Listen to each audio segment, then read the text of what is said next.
Well, is there someone to come and join me at the front today?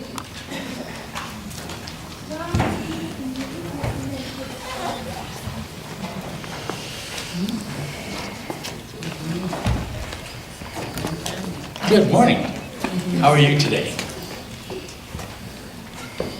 I don't know, I was thinking, I don't know whether it's so for you as it was for me when I was a boy, but people always used to say to you, what are you going to be when you grow up? Do they ask you that? No, they don't ask you that. Well, that's good, because today I was thinking, the question is, what are we going to be right now? How can we make a difference right now? And we're going to be talking about how people have to make a difference. And I was thinking about some kids who, even right now in their lives, made a difference. And I thought of three kids that I could think of, or that I found on the net, who made a difference even when they were very young. And the first one I wanted to talk about was a Japanese girl. Her name was Sadako Sasaki. Sadako, anybody heard the story of Sadako? Some of you have. Sadako was a girl who was born in Japan during the Second World War. And when she was 2 years old, a bomb was dropped on her home in Hiroshima. That was in 1945.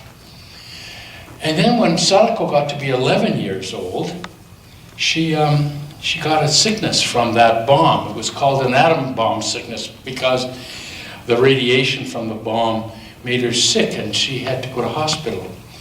And when she went to hospital, she stayed in a room with another little girl who was just a couple of years older than her. And this girl told her about a legend that if she folded 1,000 paper cranes out of origami, that she could have a wish, whatever wish she wanted. Now, do you remember the story?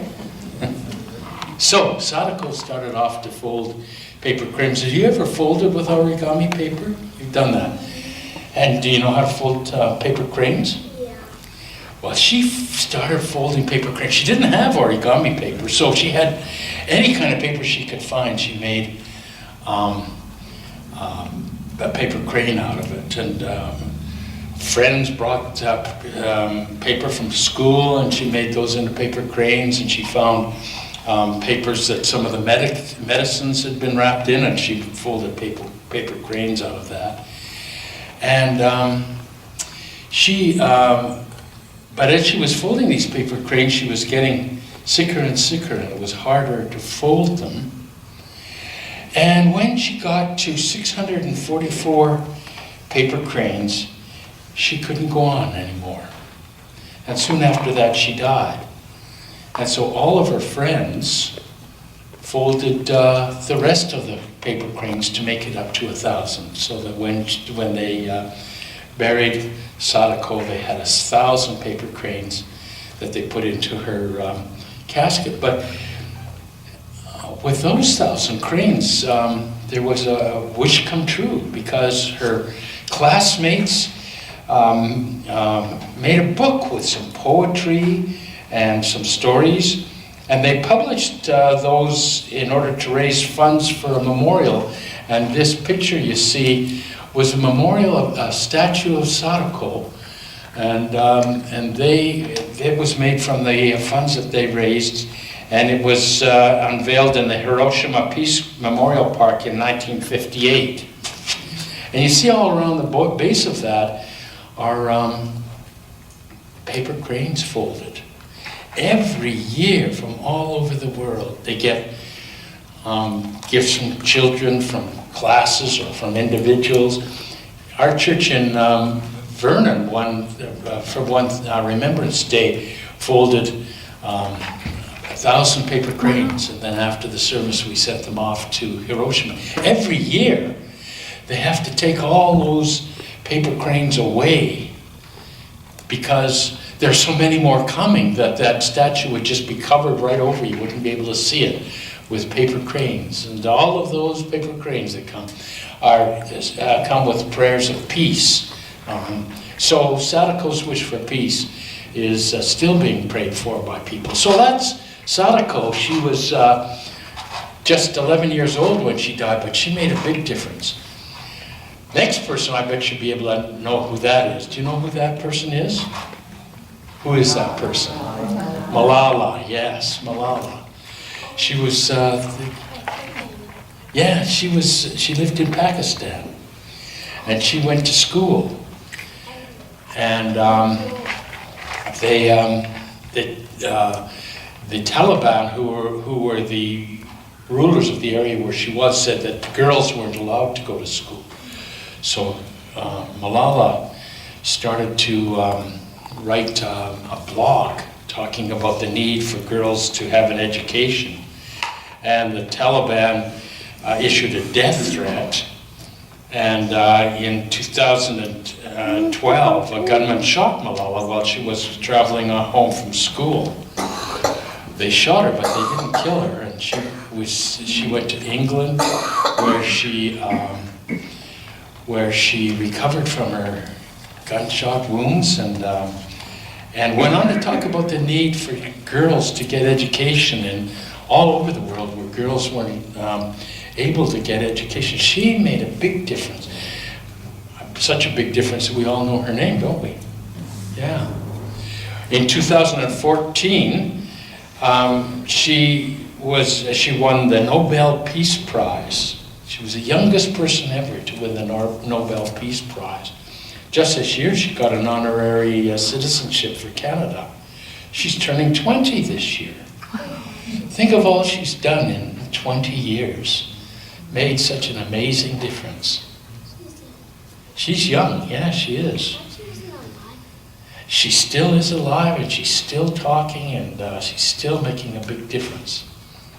The next little girl isn't alive. This is Alex. Her name is Alex Scott, Alexandra Scott. She was born in 1996. When she was just 2 days short of her first birthday, she was diagnosed with cancer. And so then she had to go to hospital, and she had to get all sorts of treatment for cancer.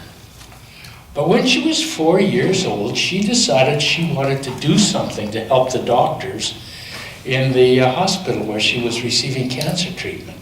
So she got her older brother, because she was only 4 years old and still pretty young to be doing it, but she got, her brother helped her set up a lemonade stand.